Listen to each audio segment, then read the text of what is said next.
పిత పుత్ర పవిత్రాత్మ నామమున ఆమేన్.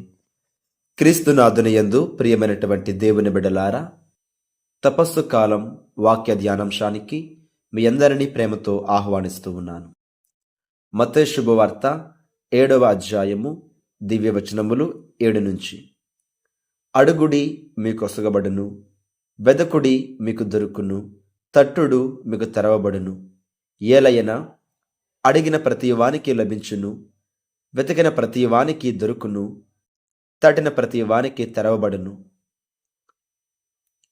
క్రీస్తునాథుని యందు ప్రియమైనటువంటి దేవుని బిడలారా, ఈనాటి పవిత్ర గ్రంథ పఠనాల ద్వారా ప్రభు మనతో మాట్లాడుచూ ఉన్నాడు.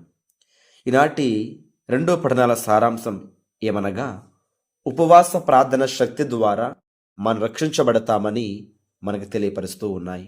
ప్రియ సహోదరులారా, నేటి మొదటి పఠనంలో ఎస్తేరు ప్రార్థన గురించి వింటూ ఉన్నాం. ఆమె ప్రార్థన ఇజ్రాయేలు ప్రజలను రక్షించింది. హామాను అను సైన్యాధిపతి ఇజ్రాయేలీయులను నాశనం చేయుటకు పన్నాగము పన్ని రాజుచే మొర్దెకైని చంపించే ప్రణాళిక వేశాడు.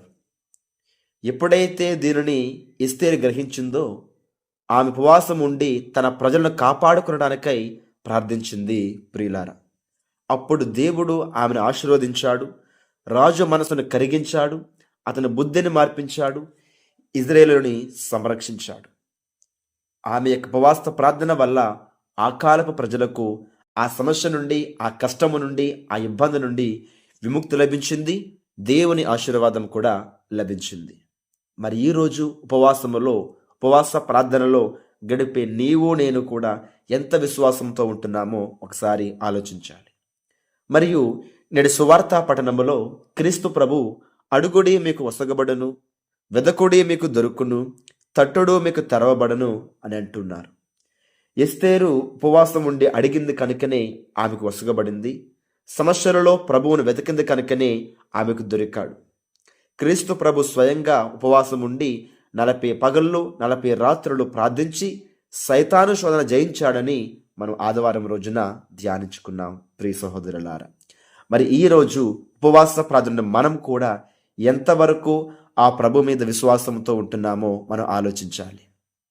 అలాగే ఈరోజు ప్రభు అంటున్నాడు, అడగమని, వెతకమని, తట్టమని అని అంటూ ఉన్నాడు. అంటే మనం విన్నప ప్రార్థనలో దేవుణ్ణి అడగాలి. ఈ సంపూర్ణమైన ప్రార్థనలో మనం దేవుణ్ణి వెతకాలి. మన ప్రార్థన ద్వారా మనం దేవుణ్ణి తట్టాలి. ఎలా మనం ప్రార్థించినప్పుడు దేవుడు మన ప్రార్థనకు జవాబు ఇస్తున్నాడు.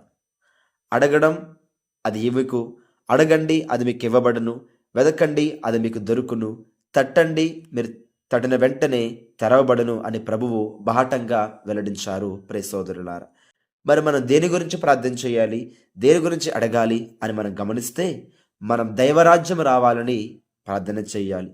మనకు కావలసిన ప్రతి ఒక్కటి విన్నప ప్రార్థన ద్వారా మనం ఆ దైవాన్ని ఆశ్రయించాలి. దేవుని దయ, కృప, ఆశీర్వాదం లేకుండా మనం ఏమీ సాధించలేం. మన జీవితంలో ప్రతిరోజు, ప్రతి గడియ, ప్రతి క్షణం ఆయన ఆధీనంలోనే ఉన్నది అని గుర్తించి ఆయన కన్నుల కప్పి దేవుడు నన్ను చూడలేడు అని మనం ఏం తప్పు చేస్తే నష్టపోయేది మనమే. కాబట్టి మనము ప్రార్థన చేయాలి. మనం విన్నవించే ప్రతి మాట ఆయన సన్నిధి చేరాలని ఆశించాలి. ప్రభు అంటున్నాడు, నేను సృష్టించక పూర్వమే నీకు కావలసిన సమస్త భౌతిక వస్తువులను నీకు దేవుడు సమకూర్చియే ఉన్నాడని మత్తయి శుభవార్తలో 6వ అధ్యాయంలో వింటున్నాం. ఇక మీరు అడగవలసింది నిత్య జీవము గురించే, వెతకవలసింది ఆ దేవుని ఇరుకైన మార్గము గుండా ప్రవేశించాలా అని మనం వెతకాలి. ఈ 2 మనం సాగినట్లయితే మనం తలుపు తట్టగానే దేవుడు తన పరలోక రాజ్యపు తలుపులు తెరుస్తాడు. అందుకు మార్గము కూడా దేవుడే సూక్ష్మంగా, స్పష్టంగా మనకు చెప్పాడు. ఇతరులు నీకేమి చేయాలని నువ్వు కోరుదవో వారికి అటులనే చేయమని ప్రభు చెప్పాడు. కావున మనము కూడా ఎస్తేరులాగా ఉపవాసంతో, కన్నీటితో ప్రార్థించుకుందాం. మన సమస్యలను, కష్టాలను, ఇబ్బందులను ఆ ప్రభు తొలగిస్తారని నమ్మకంతో, పట్టుదలతో ఈ తపస్సు కాలములో ఆ దేవుని కృపకై ప్రార్థిద్దాం. అలాంటి కృప మనందరికీ ప్రభు ప్రసాదించునుగాక. ఆమేన్. పిత పుత్ర పవిత్రాత్మ నామమున ఆమేన్.